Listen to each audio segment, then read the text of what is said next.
Ya estamos conectados con el doctor Boschis, como siempre, que es un placer en base a lo que es su especialidad, el cuidado del corazón ante este escenario. ¿Qué tal, doctor? Eleonora, Pablo, como siempre, un placer recibirlos. Gracias. ¿Qué tal, Eleonora? Pablo, ¿cómo les va? Hola, Doc, Un gusto, ¿qué tal? Gracias por llamar.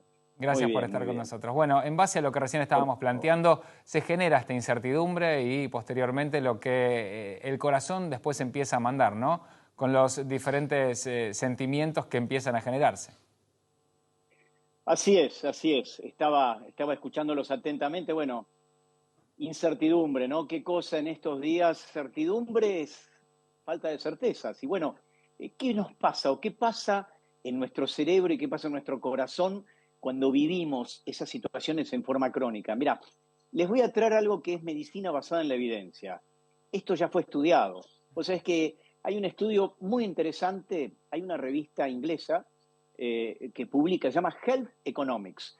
Ustedes dirán, bueno, ¿qué tiene que ver un cardiólogo con la economía? Y parece que mucho, porque lo que estamos viendo que sucedió, imagínense en el Reino Unido, donde hay cierto grado de certidumbre, hoy por hoy, del punto de vista económico en los últimos años, Sí. pero también se estudió qué pasa cuando esa certidumbre se pierde. O sea, lo que se hizo es se estudió durante más de 19 años una relación o una correlación entre un índice que salía todas las semanas, publicado por un centro en Inglaterra muy prestigioso, el Ministerio de Salud y el Ministerio de Economía, que hablaban acerca de dos variables. Por un lado, estaban hablando de los problemas cardiovasculares, o sea, la tasa de mortalidad cardiovascular. Y por el otro lado, del punto de vista económico, un índice de incertidumbre. La sorpresa fue que cada vez que ese índice de incertidumbre aumentaba la mortalidad, la tasa de mortalidad cardiovascular por accidente cerebrovascular y por infarto agudo de miocardio. Lo cual, bueno, llamó mucho la atención, porque lo que se veía es que existían como un gatillo entre esa sensación de incertidumbre, y estamos hablando de incertidumbre económica y accidente cerebrovascular o muerte cardiovascular por infarto de miocardio. La verdad que fue muy interesante, y esto me llevó a revisar un poco literatura desde la Argentina, que fue publicado, miren, allá hace muchos años en el Sanatorio Güemes se publica un trabajo muy interesante que miraba lo que pasaba en la Argentina entre 1995 y 2005. O sea, años bastante... Eligieron un periodo, claro. Estamos hablando, ¿no?, de un periodo complicado, bastante movido, la salida de la ley de convertibilidad, etcétera. Y en este caso lo que se miraba era el Producto Bruto Interno, o sea, caída del Producto Bruto Interno e incremento de la tasa de mortalidad medido en ese momento por el INDEC. Y lo que se veía es un incremento sustancial de la mortalidad cardiovascular cada vez o cada año que caía el Producto Bruto Interno. Entonces acá los cardiólogos estamos ya mirando muy, muy de cerca estos parámetros y empezamos ahora a mirar Producto Bruto Interno, empezamos a mirar qué pasa con el dólar, empezamos a mirar qué pasa y qué sucede en el país. En fin, son datos a tener en cuenta, ¿verdad? Ahora, Doc, ¿cuáles serían los consejos, no? Porque, bueno, verdaderamente vivimos en situaciones de mucho estrés.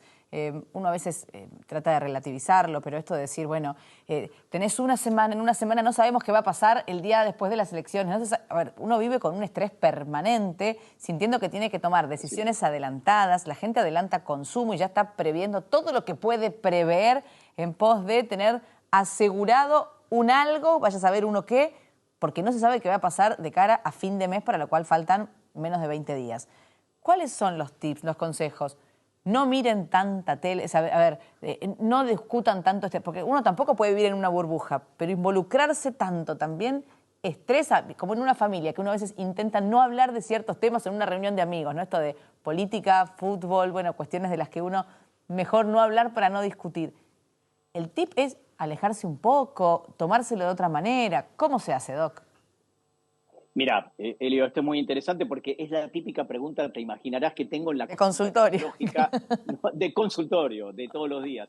Cuando uno investiga, bueno, usted está estresado, así como uno habla del colesterol o de la presión arterial, Doc, ¿qué le parece? Sí, estoy muy estresado. Entonces, bueno, uno lo que tiene que entender, a ver, de alguna manera, es que, y yo lo hablo mucho esto con mis pacientes, uno no puede salir, y vos lo dijiste muy bien, de lo que es el estrés de todos los días, pero uno sí puede modificar de alguna manera qué precio está dispuesto a pagar por ese estrés que le toca vivir. Y bueno, ¿y cómo es esto? Si analizamos un poco lo que es el estrés no es nada menos que algo que se produce en el organismo cada vez que no coincide nuestra expectativa y nuestra realidad. O sea, cuando nosotros pensamos o tenemos una realidad determinada, la realidad es la de todos los diarios, la realidad es lo que vimos recién, la realidad es un debate, la realidad es lo que nos toca vivir. Ahora, vemos que una persona abre el diario y dice, bueno, estoy muy tranquilo con esto, porque la verdad pasó lo que pasó, pero me afecta en mayor o menor grado. Y otra misma persona, ante la misma realidad, explota por el aire, ¿no? Y dice, pero esto es un desastre. Bueno, entonces no es la realidad lo que nos estresa, somos nosotros mismos. Entonces lo primero que yo le digo a mis pacientes, mire, empieza a cambiar sus autoconversaciones. Entonces, no todo es ruina, no todo es desolación, no todo es incertidumbre. ¿Uno se convence de esos escenarios, Mario? ¿Eso es lo que vos querés decir también? Si uno piensa constantemente que todo es oscuro, todo lo hace mal, todo lo que lo rodea es tremendo, y así se va a sentir. Así es. Entonces, empecemos a cambiar las expectativas. El chip. Porque la realidad no lo podemos cambiar. Entonces, de alguna manera, la respuesta que vamos a dar a esa realidad va a ser distinta. Porque vos imaginate, Pablo, que nosotros cuando vivimos una realidad amenazante o la realidad como amenazante, nuestro organismo no sabe si estamos siendo atacados por un animal salvaje o si nuestros pensamientos nos están diciendo vas a ser atacado por un animal salvaje o peor. Claro. No sabemos lo que va a pasar mañana y todo